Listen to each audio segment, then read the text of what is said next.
Bienvenue sur Africa 24 dans cette nouvelle édition du QG Week-end. Voici les titres de l'actualité.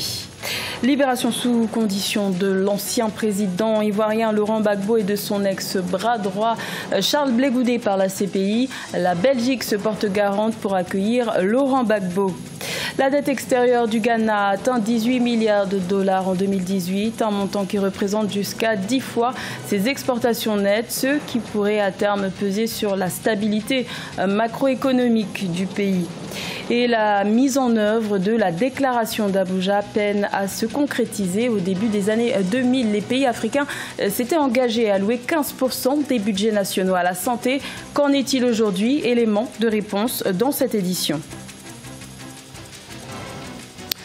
La Belgique accepte d'accueillir Laurent Gbagbo dans le cadre de sa mise en liberté sous conditions déterminées par la Cour pénale internationale. Une libération sous conditions décidée ce vendredi 1er février après l'acquittement de l'ancien président ivoirien Laurent Gbagbo et de son ancien ministre de la Jeunesse Charles Blé Goudé le 15 janvier 2019 de crimes contre l'humanité dans le cadre des violences post-électorales de 2010-2011 en Côte d'Ivoire. Ces restrictions sont dues à la tenue d'un possible procès en appel. Je vous propose d'écouter les termes de cette libération sous conditions énoncées par le juge président de la Cour d'appel de la CPI. Pour les raisons expliquées dans l'arrêt écrit, la Chambre d'appel décide à l'unanimité ce qui suit. Premièrement, la décision orale de la Chambre de première instance numéro 1 en application de l'article 81.3 petit c petit 1 du statut en date du 16 janvier 2019 est amendée par l'ajout d'un ensemble de conditions qui assortissent la mise en liberté. Les conditions énoncées dans le texte de l'arrêt sont imposées à M. Gbagbo et à M. Blé Goudé au sujet de leur mise en liberté vers un État qui sera disposé à les accepter sur leur territoire et qui sera disposé et en mesure d'exécuter ces conditions. Deuxièmement, il est demandé au greffier de prendre des mesures auprès des États disposés à accepter sur leur territoire M. Gbagbo et ou M. Blé Goudé et à mettre en œuvre les conditions énoncées dans le texte de l'arrêt. Si le greffier venait à rencontrer des difficultés à cet égard, il lui est demandé d'en informer la Chambre d'appel sans retard. Troisièmement, le greffier peut également prendre des mesures appropriées et nécessaires provisoirement eu égard à la mise en liberté avec conditions en attendant la conclusion des accords avec les États. Quatrièmement, la Chambre d'appel peut modifier les conditions de la mise en liberté à l'avenir, proprio motu ou sur requête d'une partie ou d'un participant. Cinquièmement, la Chambre d'appel ne fait pas droit à la demande présentée par le procureur suivant laquelle la Chambre d'appel devrait demander à la Chambre de première instance numéro 1 de fournir une déclaration intégrale et motivée de ses conclusions eu égard à l'acquittement de M. Blé Goudé et de M. Gbagbo aussi rapidement que faire se peut et de préférence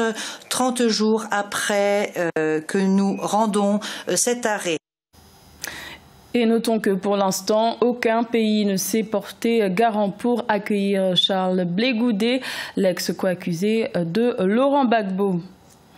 La République démocratique du Congo affiche un taux de bancarisation autour de 6%, soit bien moins que la moyenne de l'Afrique subsaharienne qui est de 25%. Pour inverser cette courbe, la Banque centrale vient de publier une liste de services bancaires qui seront désormais gratuits. Au total, ce sont 15 services qui sont concernés. Plus de détails avec Nathalie Mo. 15 prestations bancaires seront gratuites dès le 3 juin 2019 en République démocratique du Congo. Selon les directives de la Banque centrale du Congo, la gratuité s'appliquera à la gestion des comptes, aux moyens de paiement et à la banque à distance. Une exemption de frais destinée aux clients des établissements de prêt et de microfinance en priorité. Cette mesure qui consiste à rendre gratuit un certain nombre de services offerts par les banques et les institutions financières aura un impact immédiat sur les caisses de ces institutions. Les experts estiment entre 40 et 50% de perte de revenus.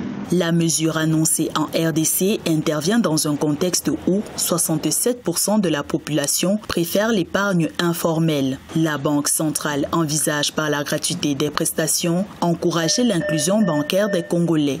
On sait qu'elle n'y contribuera pas du tout, parce que tout le monde sait très bien que le reste de la population à inclure sur la bancarisation n'est pas un milieu urbain, le reste de cette population est un milieu rural. Et donc la mesure est tout à fait asymétrique et complètement inutile. En 2014, la RDC affichait 18% de taux d'inclusion financière. Le pays attend encore la mise en œuvre de son plan national d'éducation financière, susceptible d'accroître le taux de bancarisation. Au Ghana, la dette extérieure a atteint 18 milliards de dollars en 2018. Malgré l'amélioration de la balance commerciale fin 2018, la dette extérieure du pays représente jusqu'à 10 fois ses exportations nettes. Dans le même temps, la position extérieure du pays s'est légèrement détériorée. Plus de détails avec Mathilda Diaby. 18 milliards de dollars, c'est le montant total qu'a enregistré la dette extérieure du Ghana au terme du mois de novembre 2018, selon les chiffres de la Banque centrale. Les experts estiment que ce montant élevé pourrait peser sur la stabilité économique du Ghana, car il représente 10 fois les exportations du pays. Tout pays a droit à contracter la dette intérieure ou extérieure pour financer son économie. Cependant, il faut veiller sur le niveau du sous-endettement dans le but de ne pas étouffer l'économie et surtout stimuler la production destinée à l'exportation afin de diminuer le poids de la dette, ce qui de facto rend la dette soutenable. Dans le même temps, la position extérieure du Ghana s'est détériorée et les deux secteurs qui emploient le plus de main-d'œuvre, c'est-à-dire l'or et le cacao, ont généré moins de revenus.